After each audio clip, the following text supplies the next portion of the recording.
সমাজ থেকে দুর্নীতিকে নির্মূল করা বা বিদায় দেওয়া, এর জন্য প্রয়োজন আমাদের একটি জাতীয় সরকার। আমরা নির্বাচিত হলে সেই সরকারটাই গঠন করব। যারা এখানে অংশগ্রহণ করবেন তাদের কাছে শুধু দুইটা জিনিসই আমরা প্রত্যাশা করব।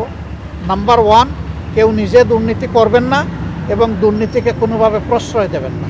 অনেক রাজনৈতিক দলের কমিটমেন্টের উপরে আস্থা রাখে না, বলে যে আপনারা আগে তো গিয়েছেন ক্ষমতায়, আমরা দেখেছি আপনারা তো কমিটমেন্ট রক্ষা করেন না। এই যে একটা ব্যাড কালচার হয়ে গেছে, এটাকে পাল্টানোর দায়িত্ব কাউকে না কাউকে নিতে হবে। সেই দায়িত্বটা আমরাই নিতে চাই, আপনারা দোয়া করবেন।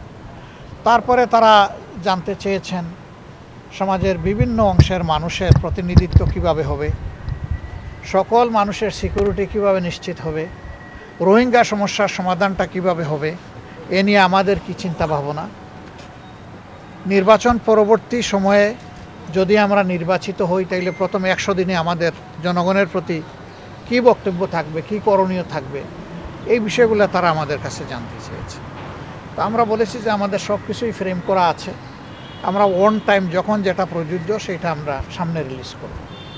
তারা আমাদের ম্যানিফেস্টোতে কিছু জিনিস দেখতে চান, আমরা বলেছি অলরেডি এগুলো আমরা ইনক্লুড করে নিয়েছি। তারা বাংলাদেশকে একটা ইনক্লুসিভ বাংলাদেশ দেখতে চান। আমরা তাদেরকে বলেছি আল্লাহ তাআলার ইচ্ছা এবং জনগণের ভালোবাসায় আমরা নির্বাচিত হলে সেই আরএফএল অডিটর বাঁকা হয় না, ফাঁকা হয় না, আর ভাঙা এক কথায় অসম্ভব। বাংলাদেশই আমরা গড়ব ইনশাআল্লাহ। আমরা কোনো দলকেই বাদ দেব না।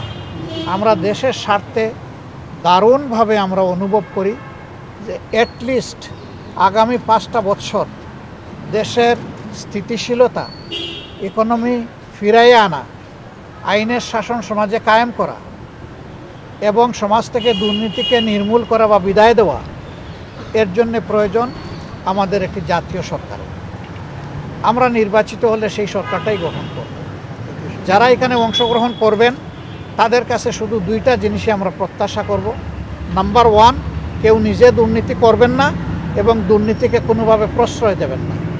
নাম্বার টু, আমরা চাইব সকলের জন্য বিচার সমান এবং নিশ্চিত করতে। এই ব্যাপারে কোনো ধরনের হস্তক্ষেপ কেউ করবেন না রাজনৈতিকভাবে। মিনিমাম এই দুইটা জিনিসের ব্যাপারে যারা একমত হবেন তাদেরকে নিয়ে আমরা সরকার গঠন করার জন্য আমরা আগ্রহী। আমাদের আপত্তি নাই না, আমরা আগ্রহী, সেটা দেশের স্বার্থে। এমনকি আল্লাহ যদি ইচ্ছা হয় যে 200 আসনেও আমরা বিজয়ী হয়ে যাই, তারপরে আমরা এটি করবো ইনশাআল্লাহ। এবং দেশবাসীকে আমরা আশ্বস্ত করতে চাই, অতীতে যা হয়েছে হয়েছে, এখন সারা দেশবাসী আমরা ঐক্যবদ্ধ দেশের স্বার্থে, আমাদের আগামীর প্রজন্মের স্বার্থে। যুব সমাজের যে অ্যাসপিরেশন, তাদের যে আকাঙ্ক্ষা, এই আকাঙ্ক্ষা কোনোভাবে যাতে ব্যাহত এবং আহত না হয়, সেই ব্যাপারে আমরা দারুণ শ্রদ্ধাশীল। তারা job creation, migration, education exchange, economic rebuild, এই সমস্ত বিষয়ে তারা কথা বলেছেন এবং তাদের সাজেশনগুলা, তাদের কথাগুলা আমাদের কাছে দারুণ আন্তরিক মনে হয়েছে। তারা আসলেই বাংলাদেশকে ভালোবাসে, তারা একটা বাংলাদেশকে বেটার বাংলাদেশ হিসাবে আগামীতে দেখতে চান। আমরা যেন দেশ এবং বিদেশের সকলের আশা আকাঙ্ক্ষাকে আমরা সম্মান করতে পারি এবং সকলের আশা বাস্তবায়ন হয়ে আপনারা দোয়া করবেন।